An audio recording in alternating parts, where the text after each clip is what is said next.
Everyone, please unmute yourself and join me in welcoming Mark Kitty for the Parable of Tusks.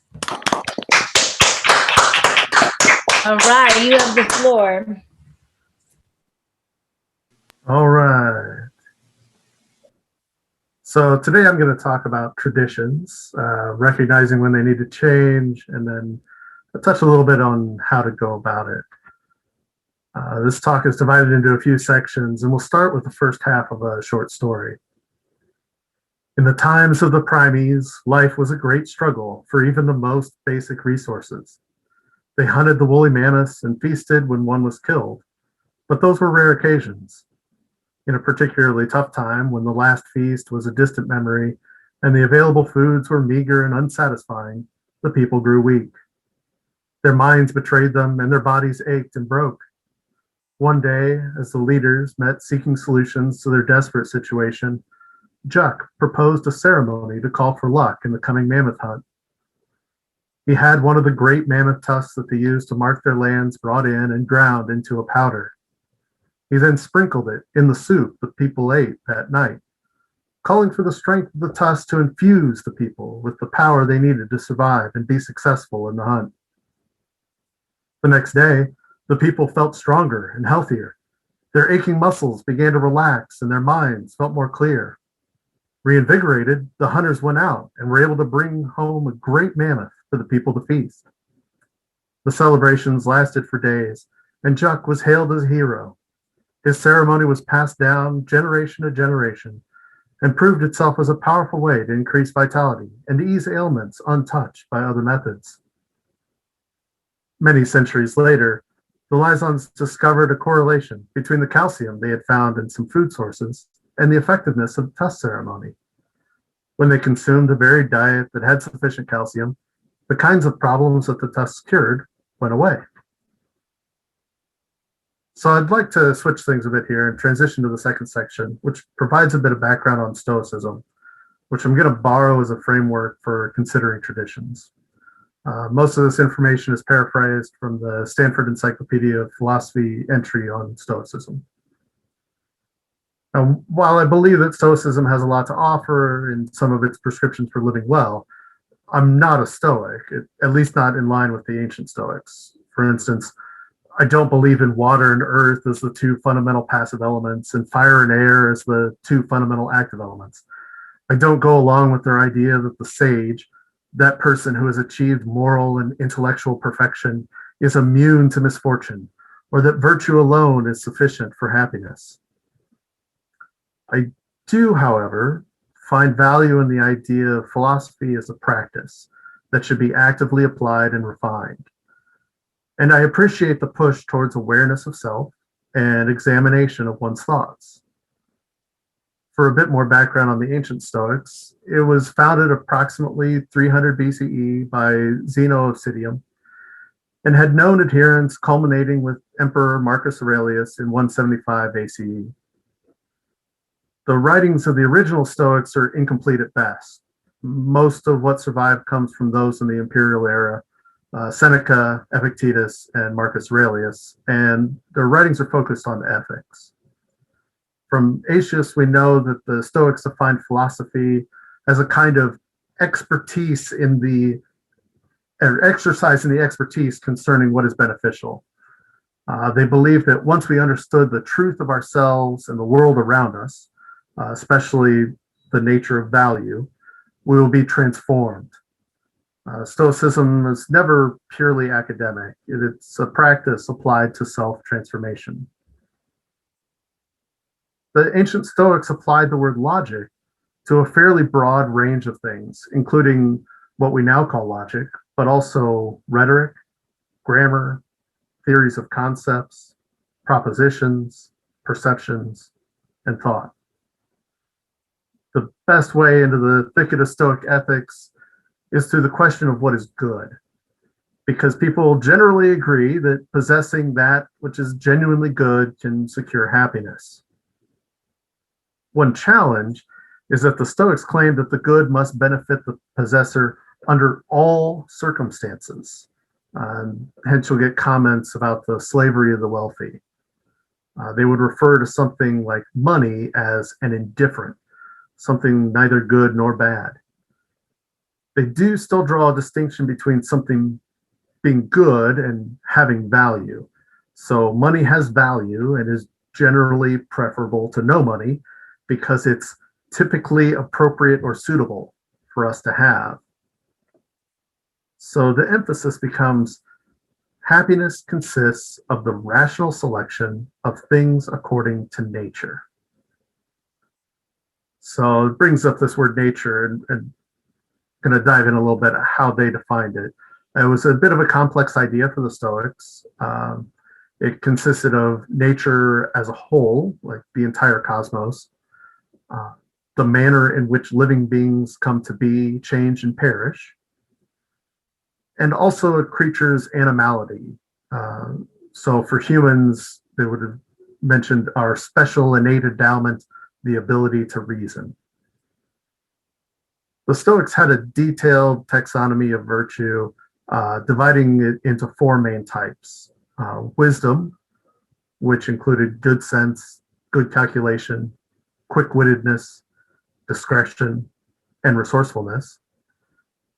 Justice, which included piety, honesty, equity, and fair dealing. Courage, which included endurance, confidence, high-mindedness, cheerfulness, and industriousness. And moderation, which included good discipline, seemliness, modesty, and self-control. Similarly, the Stoics divide vice into foolishness, injustice, cowardice, intemperance, and some others.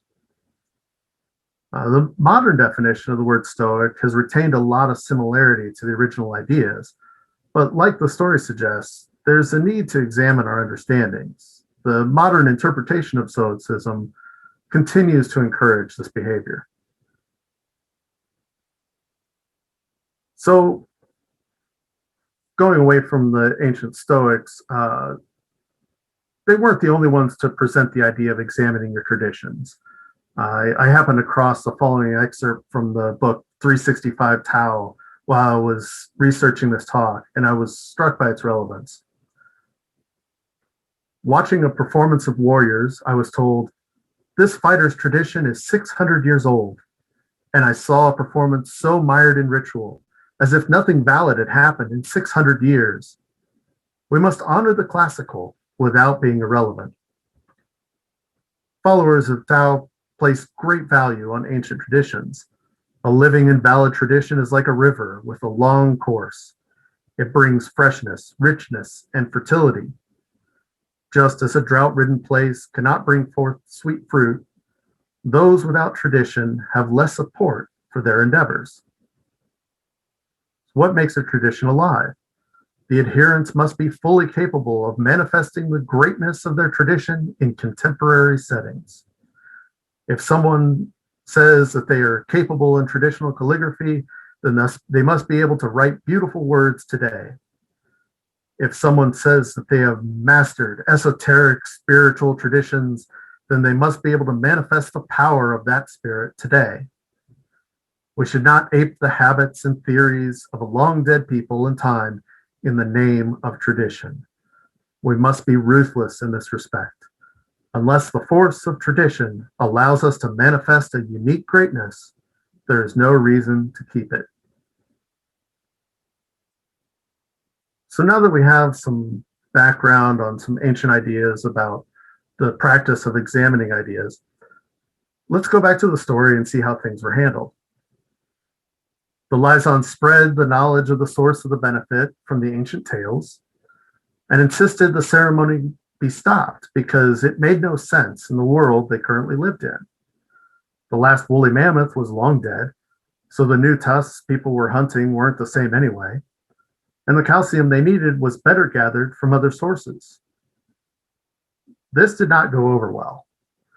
Some of the people wouldn't listen at all and rejected everything the Lyson said, responding, the Primes promised great strength and power to those who followed Jux's ceremony. Who are you to tell us not to? Others pointed out that the ceremony was an important part of their culture. How could they just cut that out? It's part of their sense of self. Eventually, the Lyzons saw there were other benefits to the ceremony than just the calcium. There was a celebration of community. There was a marking of the passage of time, and there was planning for the future. Many saw the wisdom of adapting their practices and added simple health checks as part of the tradition. Some continued to go through the motions and substituted a common powder and otherwise acted the same as before. And still others continued the original tradition unchanged. The Lyzons now say, while we still celebrate with feasts and call for the nourishment to strengthen us for the journeys ahead, we remember that our traditions must evolve as we learn and grow. Juck's feast was crucial to our survival, and we're thankful for it. But it has developed as we ourselves must. Okay, that story is entirely fictional.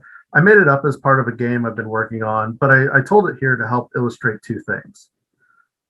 One, how the presentation of something as an ancient tradition can lend it a sense of validity, even if it's undue. And two, how attempting to be better can be a challenge, even if we know that what we're currently doing is flawed in some way.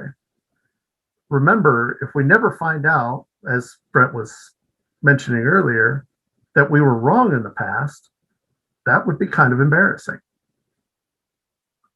So let's talk about traditions specifically and how they might be evaluated and adapted. Traditions can exist over thousands of years, but many of them have been invented with some specific purpose. For instance, in my family, we have a tradition that on the first day and the last day of school, we get ice cream. So why? What does ice cream have to do with the first or last day of school, other than your mom saw a great excuse to get ice cream? Well, the first day of school is a bit of a tough transition. You go from a few months of no classes and lots of fun and or boredom to a rigid schedule and a different kind of boredom and or fun. Having a treat at the end of that day can help ease that transition and provide a small celebration for your accomplishment of surviving your first day back. Similarly, the last day of school is a big celebration. Congratulations, you made it. Cool. I mean, food has long been used as a salve for suffering or as part of a celebration. But what happens later in life?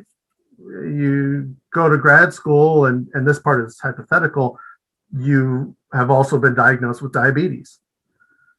The tradition says you get ice cream after your first day of class, but that's probably not a good thing to do. You get a bit frustrated. You want your celebration. You earned that ice cream. But remember, the reason for the tradition is not the ice cream. It's part of a celebration of your effort. Is there another way to celebrate? Another kind of treat? I mean, maybe you like steak, and this would be a great excuse to treat yourself to a nice one. Keep the tradition alive, but not at the expense of your life. So in the example of my family's tradition, what happened? We had a tradition. It was a good tradition. It provided some value and also some easy to follow prescriptive behavior patterns. Then something external to the tradition changed, and continuing that tradition would suddenly become harmful to the person practicing it. Does that mean the tradition should be thrown out? The thought of not being able to participate in the tradition caused some frustration. Then the tradition was modified. It evolved to the new reality. The tradition still exists, but it is recognized for the value it brings as a celebration of effort and marking of change in behavior rather than a mindless consumption of ice cream. So I'm clearly a fan of traditions, or at least of ice cream. But what do traditions have to offer us other than the direct benefits of the behaviors they prescribe? Well, that's the first benefit. Prescriptive behaviors help build a sense of community, of togetherness. There's social activities. Traditions can inspire art, They provide a regular thing to focus on and mark the passage of time. Traditions are a kind of continuity, as mentioned in the Taoism reading. Continuity of behavior, thought, community, and self. And continuity can help people feel safe and supported. But there are negatives. As with anything that provides an avenue for people to act without thinking, like traditions can perpetuate bigotry. Traditions can lead to harmful behavior towards yourself, your community, or the planet. So even though the ancient Stoics might describe traditions as a whole as being an indifferent, neither good nor bad, they would probably look at many aspects of them as providing value and being typically appropriate for human life. And this idea ties us back to the thought of practice, the practice of philosophy, the practice of self-examination, the practice of evaluating and evolving our traditions, the practice of self-transformation towards something better. An emotional response like the frustration in the ice cream story can be a good indicator that a tradition may need some examination. If we pay attention to our emotions, they can provide information that our conscious thoughts weren't considering. And as a side note here, I'm not advocating trying to rid yourself of emotion to do this evaluation. Emotional attachments are a big part of traditions and are an important consideration when making changes. Sometimes the frequency of a tradition can provide some guidance on when to evaluate it.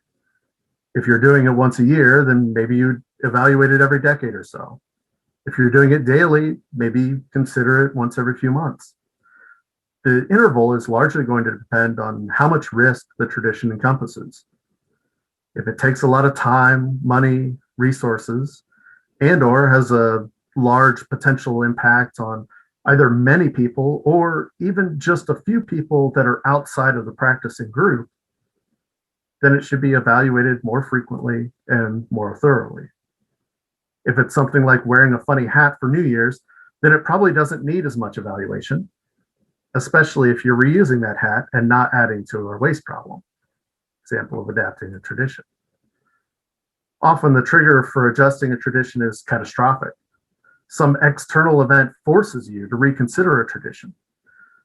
When my grandma died, there was a lot of confusion about how we were going to do family gatherings and whether they would continue the way that they had. Sometimes the trigger for adjusting is like in the story of the Tusks, a gradual increase in understanding that shows problems in a tradition. And these can be hard sometimes because they can feel like a threat to the tradition itself, our way of life, rather than as an opportunity to help the tradition evolve. Like the concept of diffusion from acceptance and commitment therapy, one of the things the modern Stoics encourage is a kind of removal of self from the situation. Stepping back and considering the big picture. Obviously, as a member of the system, you can never be completely removed, but it's often a helpful mental reminder that can facilitate clearer thinking about ideas. One approach of this form comes from this week's readings from the Daily Stoic, which calls out productive contempt. Marcus Aurelius reminds us, "This fine wine is only the juice from a bunch of grapes. This purple-edged robe is just sheep's wool dyed in a bit of blood from a shellfish." So, in summary, how are we examining traditions? To start, if something feels off, use that as a trigger to think about why. Step back and consider the big picture. Why the tradition exists, recognizing that many that we hold sacred were invented with specific aims. What value the tradition provides now, and how does that relate to our nature? Are there any problematic aspects? Does part of it go against your nature? Can the tradition be adapted to the current reality? How do you best communicate that adaptation? Then once you've thought about it, maybe make some changes. And then consider how the adapted tradition worked. Did it continue to provide the valuable aspects Did it need other changes to be made? And keep practicing and ruthlessly eliminate those aspects that don't help us manifest a unique greatness. And now I look forward to practicing the traditional discussion about today's talk. Thank you, Mark. Let's give a round of applause to today's speaker. Please feel free to unmute yourself so they can hear.